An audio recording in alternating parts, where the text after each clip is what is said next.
Boa tarde, boa noite, bom dia.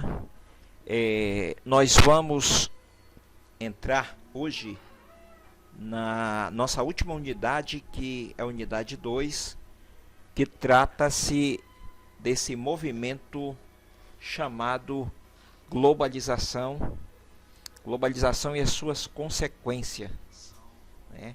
E nesta unidade, o nosso objetivo será compreender a partir de diversos ângulos o fenômeno da globalização e refletir sobre os seus impactos na economia e nas novas formas de sociabilidade. Assim, partimos da seguinte indagação: qual a influência que a globalização exerce sobre o mundo atual? O que contemporaneamente chamamos de globalização é compreendido por alguns pensadores, né, como, por exemplo, Ortiz, que ele diz que é um processo de mundialização do capitalismo e que envolve uma grande diversidade de aspectos de natureza cultural, social, econômica e política.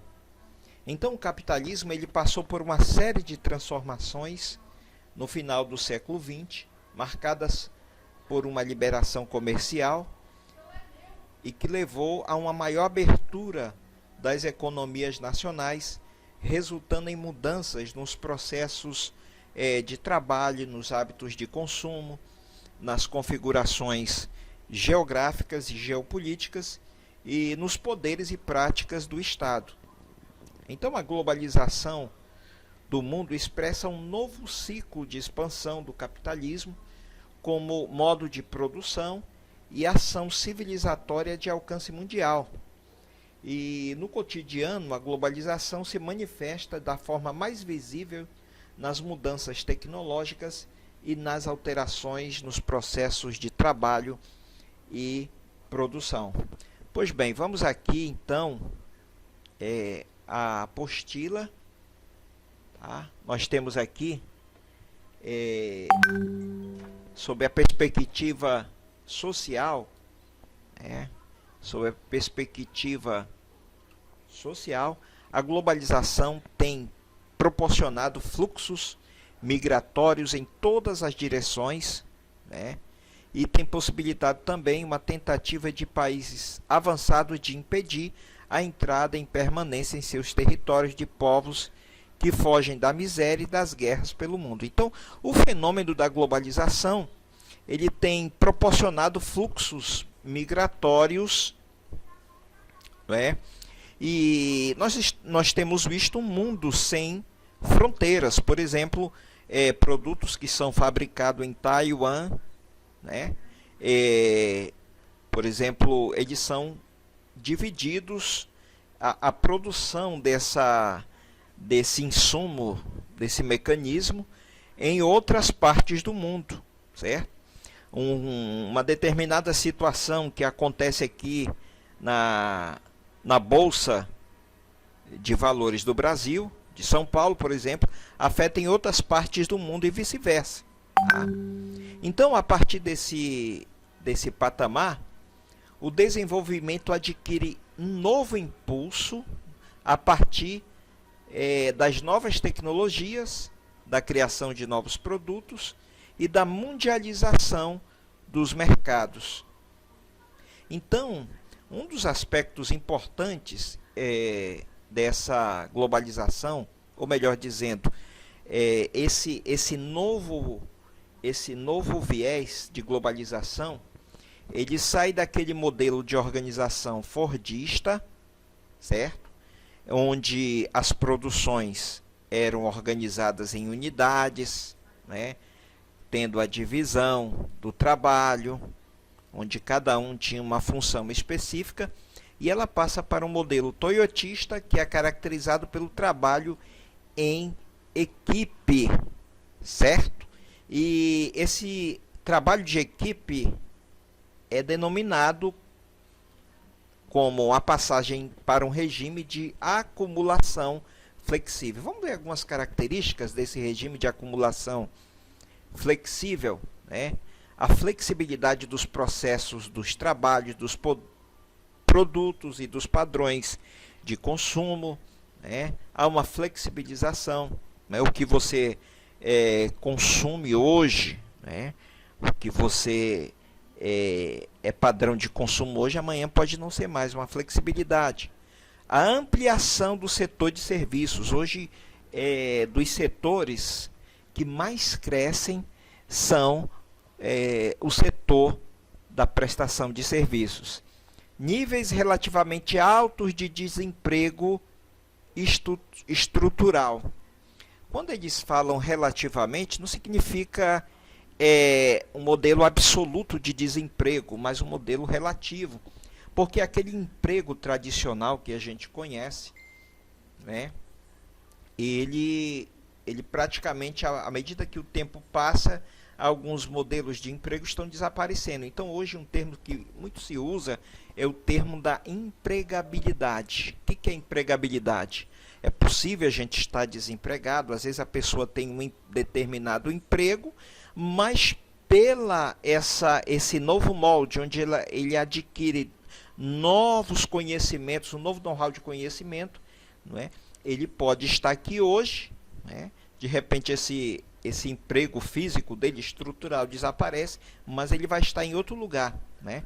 Então isso é um novo modelo de pensar globalização. Rápida destruição e reconstrução de habilidades e ganhos modestos, né? Hoje o mercado está muito dinâmico, a reconstrução das habilidades. Retrocesso do poder sindical é outro ponto em destaque. Agora vamos para a globalização comercial e financeira. A mundialização dos comércios envolve uma ampla redistribuição das empresas por todo o mundo. As empresas passam por esse processo para se adaptarem a novas exigências da produtividade, agilidade, capacidade de inovação e competitividade. A globalização envolve uma ampla transformação na esfera do trabalho, pois modificam-se as técnicas produtivas e as condições jurídicas, políticas e sociais. A procura por mão de obra barata, faz com que as grandes companhias busquem força de trabalho em todos os cantos do mundo, levando o desemprego à escala global. As empresas transnacionais operam em todo o planeta, elas vendem as mesmas coisas em todos os lugares, através da criação de produtos universais. Então nós vemos, por exemplo, hoje as diversas empresas, elas atuam no mercado transnacional.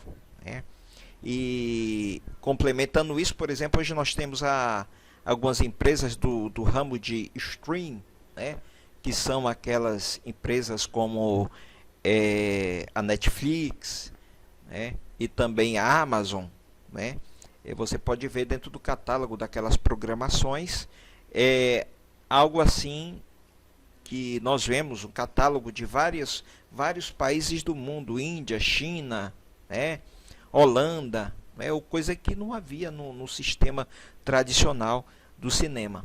Uma outra mudança que nós vemos também nessa globalização são as novas tecnologias. As novas tecnologias é a face mais visível dessa transformação da globalização. As novas tecnologias possibilitaram a estruturação do processo produtivo.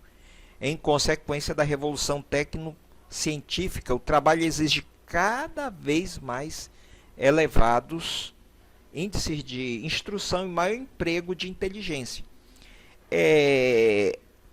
Vocês nós já falamos sobre isso em outros momentos, sobre a terceira onda, que é esse período que começa de 1970 e vai até agora, e nós já estamos já entrando para outra onda, mas essa terceira onda, onde nosso principal capital chama-se, não é o capital industrial, mas o capital intelectual, o capital do conhecimento.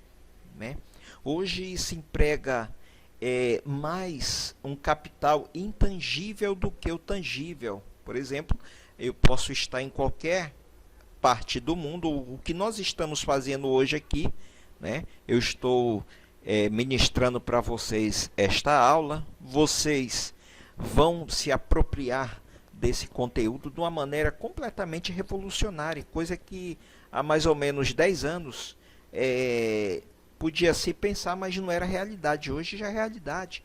Nós temos as salas virtuais, nós temos, e por isso que hoje, mais do que nunca, dentro dessa nova fronteira, dessa abertura de fronteiras, se exige o maior emprego da inteligência, o mais elevado nível de instrução. Quanto mais você tem em conhecimento, mais aumenta o seu nível de poder. Tá? Então, essas novas tecnologias, elas acabaram sendo um fator de transformação social, econômica e cultural que nós estamos vendo hoje. E muitas empresas, por não acompanharem isso, elas acabam daqui a algum tempo desaparecendo. Por exemplo, nós temos essa revolução tecnológica até mesmo na área de prestação de serviços, de táxi. Nós vemos, por exemplo, hoje os aplicativos que são a grande febre no mercado de serviços, né? E esses aplicativos acabaram fazendo com que o número, por exemplo, nós temos na nossa cidade os coletivos, eles estão lentamente desaparecendo, né? Estão lentamente desaparecendo. Por quê? Muitas empresas não conseguiram fazer a modernização, uma contextualização dentro dessa terceira onda. E o resultado que estão sofrendo muito. 5.3. A globalização cultural.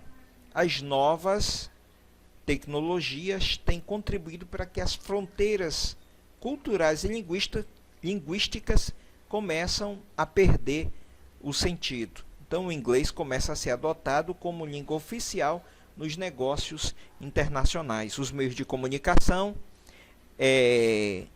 com todo o seu linguajar, têm contribuído para agilizar o mundo dos negócios em uma escala jamais vista.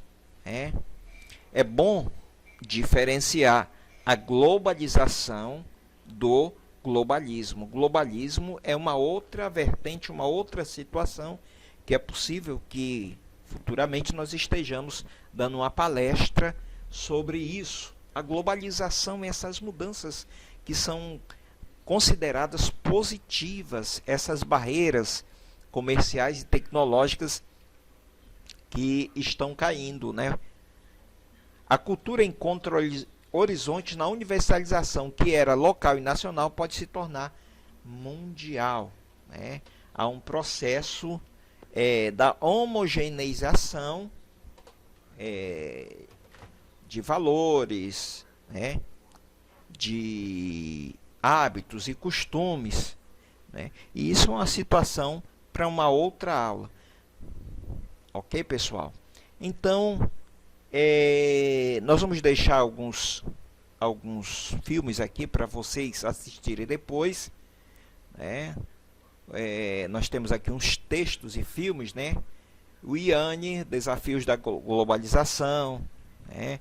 Guimarães, aos 60 anos a ONU resiste às reformas, e outro material que vocês podem, principalmente esse livro aqui, olha, esse filme, O Fiel Jardineiro. Esse filme nós precisamos assistir. Vocês precisam assistir esse filme.